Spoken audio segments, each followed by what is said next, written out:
हाय friends, बघा zero to hero spoken English कोर्समध्ये तुमचं स्वागत करतो. याच्या पूर्वीचे व्हिडिओज तुम्हाला पाहायचे असतील तर तुम्ही चॅनलच्या प्लेलिस्टमध्ये जाऊन पाहू शकता. बघा आजचा आपला टॉपिक आहे to be future. To be future याच्यामध्ये आपण असे वाक्य बोलतो की ज्यांच्या शेवटी असेन, असेल, असो किंवा असतील असा उच्चार निघतो आणि त्यांच्यामध्ये क्रियापद नसते. तर हे वाक्य टू बी फ्युचरमध्ये येतात. टू बी फ्युचर, ठीक आहे. बघा जसं की वाक्य आहे, आम्ही काही वेळात तिथे असू. भविष्य काळातील वाक्य आहे आणि याच्यामध्ये क्रिया दिलेली नाही, म्हणजे हे टू बी फ्युचर मधलं वाक्य आहे. ते पुढील महिन्यात भारतात असतील. बघा या ठिकाणी पण शेवटी असतील आलेला आहे आणि कोणत्याही प्रकारची क्रिया नाही. आम्ही 9 वाजता बसमध्ये असू. बघा तुम्ही गावाला जाणार आहे हे ठरलेलं आहे आणि आता 8 वाजलेलं आहेत. 9 वाजता बरोबर तुम्ही बसमध्ये असणार आहेत, त्यावेळेस तुम्ही असं वाक्य बोलता, ठीक आहे, की आम्ही 9 वाजता बसमध्ये असू. तो उद्या मुंबईमध्ये असेल. बघा तो गावाकडून मुंबईला निघालेला आहे आणि उद्या तो मुंबईमध्ये जाणारच आहे, त्यावेळेस असं वाक्य बोललं जातं. तो सोमवारी यावेळी घरी असेल, ठीक आहे. तर हे वाक्य समजून घ्या. या ठिकाणी अंदाज दर्शवलेला नाही, तर ही गोष्ट होणार आहे, भविष्य काळामध्ये ही गोष्ट होणार आहे हे सांगितलेलं आहे. थोडक्यात हे कन्फर्म आहे, ठीक आहे. त्यावेळेस असे वाक्य बोलले जातात, हे पण तुम्ही लक्षात ठेवा. तर ह्या वाक्याच्या प्रकाराचे होकारार्थी वाक्य, प्रश्नार्थी वाक्य किंवा नकारार्थी वाक्य कशा प्रकारे ट्रान्सलेट करायचे किंवा कशा प्रकारे बोलायचे हे आज आपण व्यवस्थितपणे पाहणार आहोत. बघा आपण अर्थ पाहिला. विल बी किंवा शाल बी याचा अर्थ होतो असेल, असेल, असू किंवा असतील, ठीक आहे. आता होकारार्थी वाक्य इंग्लिशमध्ये त्याला अफर्मेटिव्ह सेंटेन्स म्हणतो. नकारार्थी वाक्य याला नेगेटिव्ह सेंटेन्स म्हणतो आणि प्रश्नार्थी वाक्य ज्याला इंटरोगेटिव्ह सेंटेन्स म्हणतो. हे 4 प्रकारचे असतात. तर प्रत्येक वाक्य कशा प्रकारे इंग्लिशमध्ये ट्रान्सलेट करायचं हे आपण पाहूया आता पुढे. तर बघा वाक्य बघा, एकच वाक्य कशा प्रकारे आपण या 6 प्रकारामध्ये बोलू शकतो किंवा बनवू शकतो. बघा ते पुढील महिन्यात भारतात असतील हे वाक्य आहे होकारार्थी प्रकारचं. कोणत्याही प्रकारचा नकार नाही, कोणत्याही प्रकारचा प्रश्न विचारला नाही, म्हणजेच हे वाक्य होकारार्थी प्रकारचं आहे. दुसरं वाक्य ते पुढील महिन्यात भारतात नसतील, नकार आलेला आहे वाक्यामध्ये, तर नकारार्थी वाक्य झालं, ठीक आहे. याच वाक्याला शेवटी आपण नकारार्थी बनवलेलं आहे. तसंच ते पुढील महिन्यात भारतात असतील का. बघा होकारार्थी वाक्य आहे आणि त्याच्या शेवटी का लावून एक प्रश्न बनवलेला आहे. हे इंटरोगेटिव्ह वाक्य झाले, एक साधा प्रश्न विचारलेला आहे शेवटी का लावून, ज्याचं उत्तर तुम्हाला हो किंवा नाही अशा शब्दांमध्ये देता येतं. तसंच ते पुढील महिन्यात भारतात नसतील का. बघा नकारार्थी वाक्य आहे आणि त्याच्या शेवटी का लावून प्रश्न विचारलेला आहे, म्हणजे नकारार्थी निगेटिव्ह आणि प्रश्नार्थी निगेटिव्ह इंटरोगेटिव्ह सेंटेन्स म्हणतो आपण त्याला, नकारार्थी प्रश्नार्थी वाक्य. तसंच बघा ते पुढील महिन्यात भारतात का असतील. का एक WH वर्डचा वापर करून प्रश्न विचारलेला आहे, म्हणजे WH इंटरोगेटिव्ह सेंटेन्स आहे. आणि ते पुढील महिन्यात भारतात का नसतील.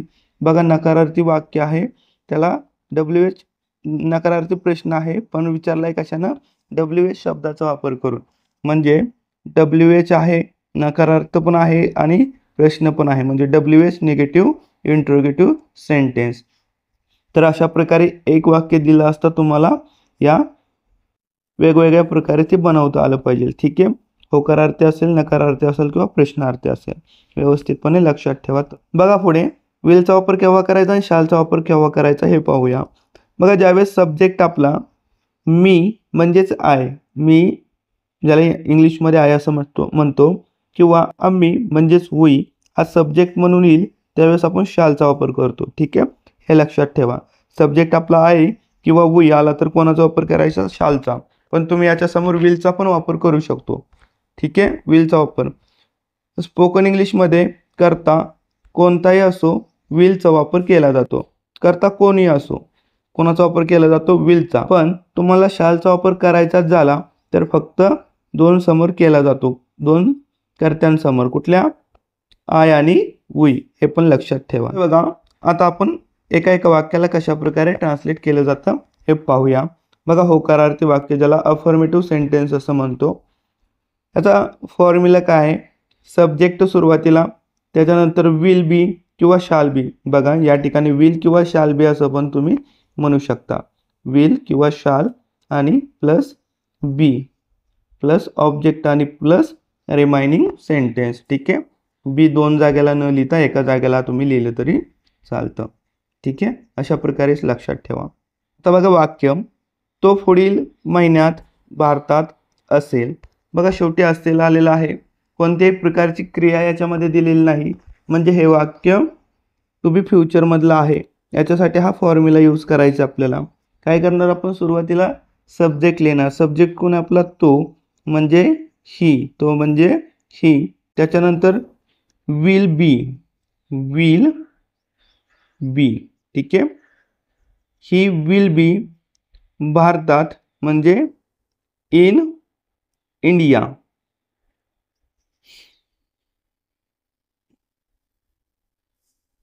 इंडिया आणि पुढील महिन्यात म्हणजे नेक्स्ट मंथ.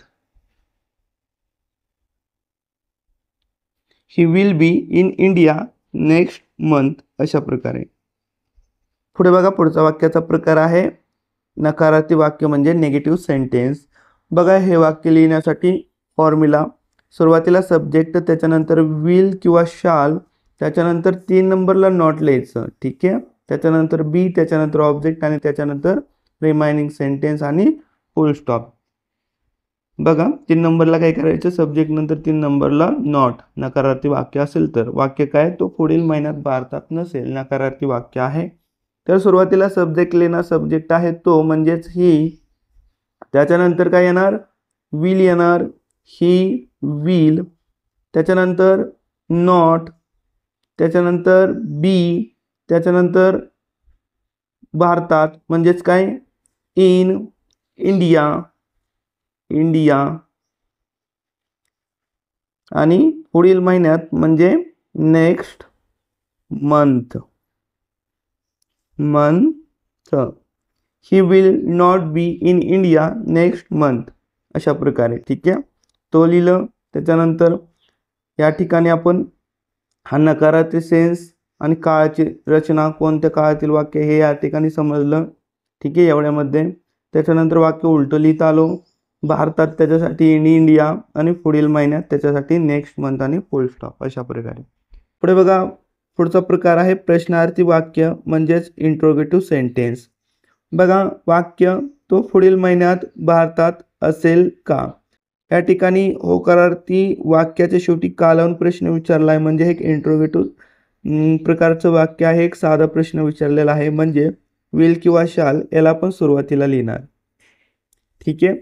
तर बघा सब्जेक्ट आपला कोण आहे, तो आहे, म्हणजेच या ठिकाणी आपण विलचा वापर करणार. Will, will. त्याच्यानंतर सब्जेक्ट विल ही. त्याच्यानंतर काय येणार, विल ही. त्याच्यानंतर बी, विल ही बी भारतात म्हणजे इन इंडिया, इंडिया आणि पुढील महिन्यात म्हणजे नेक्स्ट मंथ आणि मंथ. बघा या ठिकाणी मंथ. अशा प्रकारे. तो पुढील महिन्यात भारतात असेल का. Will he be in India next month. अशा प्रकारे लक्षात ठेवा. पुढे बघा, पुढे आहे तो पुढील महिन्यात भारतात नसेल का. नकारार्थी वाक्य आहे. शेवटी काय केले, का लावलेला आहे. का लावून प्रश्न विचारलेला आहे. तर सुरुवातीला आपल्याला विल किंवा शाल लिहायचं सुरुवातीला. त्याच्यानंतर सब्जेक्ट, त्याच्यानंतर नॉट, त्याच्यानंतर बी, त्याच्यानंतर ऑब्जेक्ट आणि त्याच्यानंतर रिमाइनिंग सेंटेन्स. तसंच बघा कसं करणार, मग सुरुवातीला विल लिहिणार आपण. काय लिहिणार, विल. या इथून लिहितो बघा. सुरुवातीला काय लिहिलं, विल. त्याच्यानंतर सब्जेक्ट ही, त्याच्यानंतर नॉट, विल ही नॉट, त्याच्यानंतर बी, त्याच्यानंतर बघा भारतात म्हणजे इन इंडिया, इंडिया आणि पुढील महिन्यात म्हणजे नेक्स्ट मंथ, नेक्स्ट मंथ. तो पुढील महिन्यात भारतात नसेल का आणि शेवटी प्रश्नचिन्ह. ठीक आहे, तर अशा प्रकारे लक्षात ठेवा. Will he not be in India next month. बघा सुरुवातीला आपण विल किंवा शाल याच्यापैकी एक जण लिहिलं, त्याच्यानंतर सब्जेक्ट, त्याच्यानंतर 3 नंबरला नॉट, त्याच्यानंतर बी. या ठिकाणी इथपर्यंत बघा हे वाक्याची रचना किंवा वाक्य कुठल्या प्रकारचं आहे हे सांगून देतं. ठीक आहे, सब्जेक्ट आहे आणि हे जे शेवटी आलेलं आहे हे याचा अर्थ याच्यामधून निघून जातो. नंतर वाक्य आपण उलट लिहित असतो. ठीक आहे, लक्षात ठेवा. पुढे बघा पुढचं वाक्य आहे, तो पुढील महिन्यात भारतात केव्हा असेल. बघा केव्हानं प्रश्न विचारला आहे, केव्हा एक WH वर्ड आहे.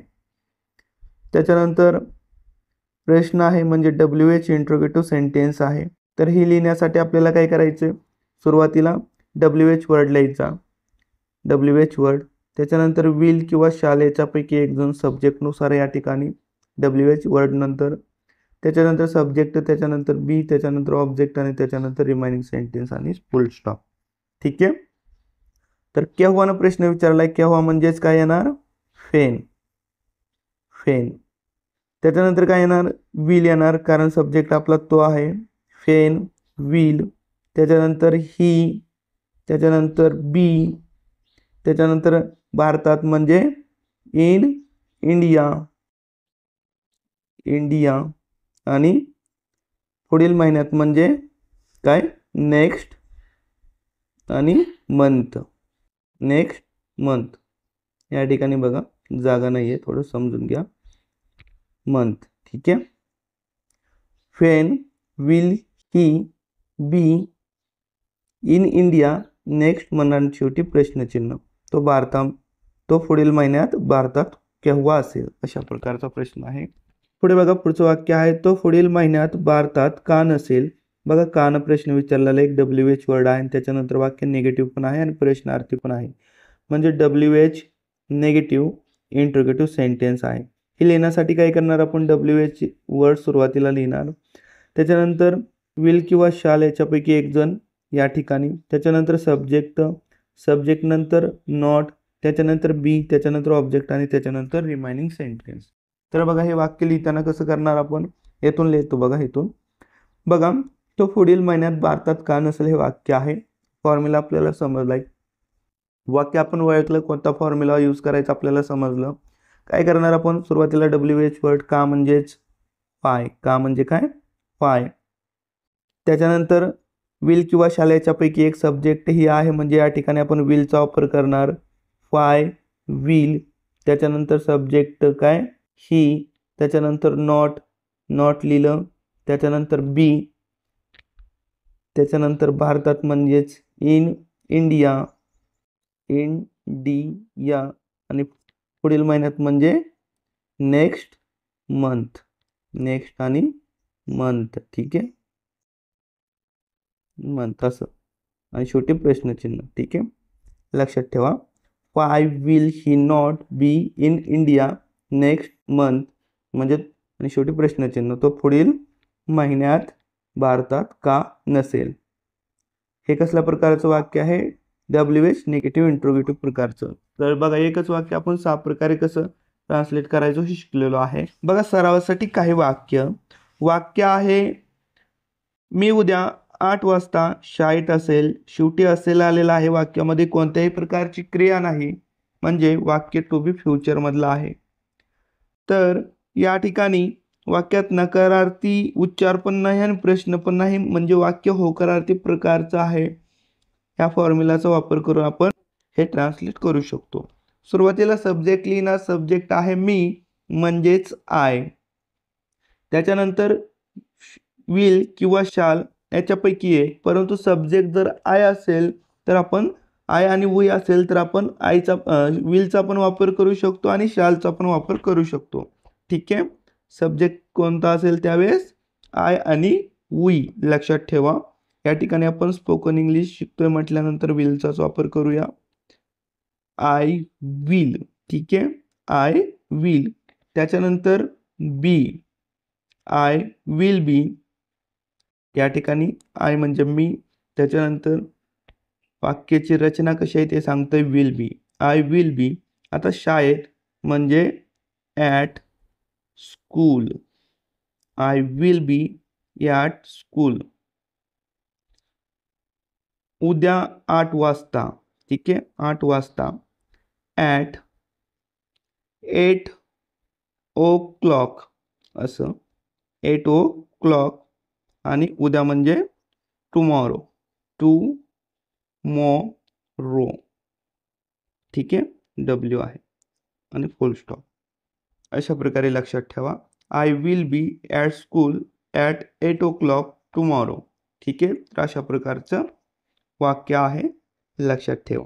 बघा पुढचं वाक्य आहे, तो संध्याकाळी तुझ्या सोबत नसेल का? बघा नकारार्थी वाक्याला का लावून एक प्रश्न विचारलेला आहे. तर काय येणार या ठिकाणी निगेटिव्ह सेंटेन्स आहे आणि त्याच्यानंतर प्रश्न पण आहे, म्हणजे नकारार्थी प्रश्नार्थी वाक्य आहे. सुरुवातीला आपण विल किंवा शाल याच्यापैकी एक जण लिहिणार, त्याच्यानंतर सब्जेक्ट, त्याच्यानंतर नॉट, त्याच्यानंतर बी, त्याच्यानंतर ऑब्जेक्ट आणि त्याच्यानंतर रिमाइनिंग सेंटेन्स आणि फुल स्टॉप. तर बघा वाक्य कशा प्रकारे ट्रान्सलेट होते. काय करणार आपण, सुरुवातीला विल किंवा शाल्याच्या पैकी एक, तो सब्जेक्ट आहे म्हणजे या ठिकाणी आपण विलचा वापर करणार, विल. ठीक आहे, त्याच्यानंतर बघा ही, विल ही, त्याच्यानंतर नॉट, त्याच्यानंतर बी, विल ही नॉट बी. बघा तो सब्जेक्ट याचा अर्थ निघाला. तसंच हे जे शेवटी आहे नसेल का याचा अर्थ पण या ठिकाणी निघाला इथपर्यंत. आता उरलेलं वाक्य आपल्याला उलटं लिहिता यायचं आहे. तर कसं करणार आपण या ठिकाणी, तुझ्यासोबत म्हणजे विथ यू, विथ आणि you. Will he not be with you आणि संध्याकाळी म्हणजे इन द इव्हिनिंग, इव्हिनिंग. ठीक आहे, VENING आणि शेवटी प्रश्नचिन्ह. Will he not be with you in the evening. अशा प्रकारे. ठीक आहे, समजलं असेल तुम्हाला. पुढे बघा पुढचं वाक्य आहे, तुझा भाऊ उद्या यावेळी कोठे असेल आणि प्रश्नचिन्ह. बघा कोठेनं प्रश्न विचारला, एक WH वर्ड आहे आणि वाक्यामध्ये नकार आहे का? नाही, तर डायरेक्ट प्रश्न आहे, म्हणजे WH इंट्रोगेटिव्ह सेंटेन्स आहे, WH प्रश्नार्थी वाक्य आहे. काय करणार, सुरुवातीला WH वर्ड लिहिणार ज्यानं प्रश्न विचारला आहे तो, त्याच्यानंतर विल किंवा शाल याच्यापैकी एक जण, त्याच्यानंतर सब्जेक्ट, त्याच्यानंतर बी, त्याच्यानंतर ऑब्जेक्ट आणि त्याच्यानंतर रिमाइनिंग सेंटेन्स. बघा या ठिकाणी WH वर्ड आहे कोठे म्हणजे फेअर, कोठे म्हणजे फेअर. ठीक आहे, त्याच्यानंतर काय येणार, विल येणार, त्याच्यानंतर तुझा भाऊ हा सब्जेक्ट आहे म्हणजे युअर ब्रदर, युअर आणि ब्रदर, ब्रदर. त्याच्यानंतर काय, बी, फेअर विल युअर ब्रदर बी, तुझा भाऊ कोठे असेल. आता इथपर्यंत आपला अर्थ निघालाय वाक्याचा. बघा आता उरलेलं वाक्य उलट लिहायचं. यावेळी उद्या, यावेळी म्हणजे ॲट दिस टाइम आणि उद्या म्हणजे टुमॉरो, टुमॉरो आणि शेवटी प्रश्नचिन्ह. Where will your brother be at this time tomorrow, तुझा भाऊ उद्या यावेळी कोठे असेल. अशा प्रकारे. बघा काय अडचण असेल तर कमेंट बॉक्समध्ये नक्की लिहा. ठीक आहे, पुढे बघा पुढचं वाक्य आहे, ते सोमवारी कंपनीमध्ये नसतील का? शेवटी काय आलंय, नकारार्थी वाक्य आहे आणि शेवटी कान प्रश्न विचारलाय, म्हणजे निगेटिव्ह इंट्रोगेटिव्ह प्रकारचं वाक्य आहे, नकारार्थी प्रश्नार्थी वाक्य आहे. सुरुवातीला विल किंवा शाल, शेवटी का लावून प्रश्न विचारलाय म्हणून, त्याच्यानंतर सब्जेक्ट, त्याच्यानंतर नॉट, त्याच्यानंतर बी, त्याच्यानंतर ऑब्जेक्ट आणि त्याच्यानंतर रिमाइनिंग सेंटेन्स. ठीक आहे, तर बघा काय येणार, सुरुवातीला विल. ठीक आहे, विल, त्याच्यानंतर सब्जेक्ट कोण आहेत ते म्हणजेच दे, विल दे, त्याच्यानंतर नॉट, त्याच्यानंतर बी, याचा अर्थ निघाला सब्जेक्टचा आणि याचा पण अर्थ निघाला इथपर्यंत. ठीक आहे, आता बघा कंपनीमध्ये म्हणजे इन कंपनी कंपनी आणि सोमवारी म्हणजे ऑन मंडे मंडे आणि प्रश्नचिन्ह. Will they not be in company on Monday. बघा या ठिकाणी तुम्ही नॉटला विलशी एकत्र करून ऑन्ट असं पण लिहू शकता. या ठिकाणी बघा ऑन्ट, ठीक आहे. विल प्लस नॉट एकत्र आहे असं जर लिहिलं तर त्याच्यानंतर सब्जेक्ट, त्याच्यानंतर बी आणि उरलेलं वाक्य, ठीक आहे. तर हे पण लक्षात ठेवा. पुढे बघा पुढचं वाक्य आहे रोहित त्या मॅच मध्ये का नसेल. बघा का न प्रश्न विचारलाय. का एक WH वर्ड आहे का, तर तो मध्ये आलेला आहे म्हणून, ठीक आहे. त्याच्यानंतर नकारार्थी सेन्स आहे, नकारार्थी उच्चार आहे म्हणजे WH निगेटिव्ह आणि प्रश्न पण आहे इंट्रोगेटिव्ह सेंटेन्स आहे. WH negative interrogative sentence. तर हे वाक्य लिहिताना सुरुवातीला आपल्याला WH वर्ड लिहायचं, त्याच्यानंतर विल किंवा शाल या ठिकाणी, त्याच्यानंतर सब्जेक्ट, त्याच्यानंतर नॉट, त्याच्यानंतर बी, त्याच्यानंतर ऑब्जेक्ट, त्याच्यानंतर रिमाइनिंग सेंटेन्स आणि प्रश्नचिन्ह. तर या ठिकाणी काय होणार, सुरुवातीला WH वर्ड का आहे म्हणजेच वाय, काय वाय. त्याच्यानंतर विल किंवा ऑन्ट बी लिहू शकतो आपण. नॉटला पण याच्याशी नकारार्थी सेन्स आहे म्हणून नॉटला डायरेक्ट काय केलं, याच्याशी एकत्र केलं. वाय ऑन्ट. त्याच्यानंतर सब्जेक्ट, सब्जेक्ट कोण आहे, रोहित, रोहित, ठीक आहे. त्याच्यानंतर बी, वाय ऑन्ट रोहित बी, रोहित आणि एक का नसेल याचा अर्थ इथपर्यंत निघाला, ठीक आहे. आता त्या मॅच मध्ये म्हणजे इन दॅट मॅच आणि शेवटी प्रश्नचिन्ह. Y ऑन्ट Rohit be in that match. किंवा नॉटला जर या ठिकाणी लिहिलं सब्जेक्ट नंतर तर कसं येणार, Y will Rohit not be in that match, ठीक आहे. तर अशा प्रकारे मग आपण काही सेंटेन्स पाहिले आहेत जे सरावासाठी. तर अशा प्रकारे काही सेंटेन्स आपण सरावासाठी पाहिलेले आहेत. काय अडचण असेल तर कमेंट बॉक्समध्ये नक्की लिहा. Thanks for watching.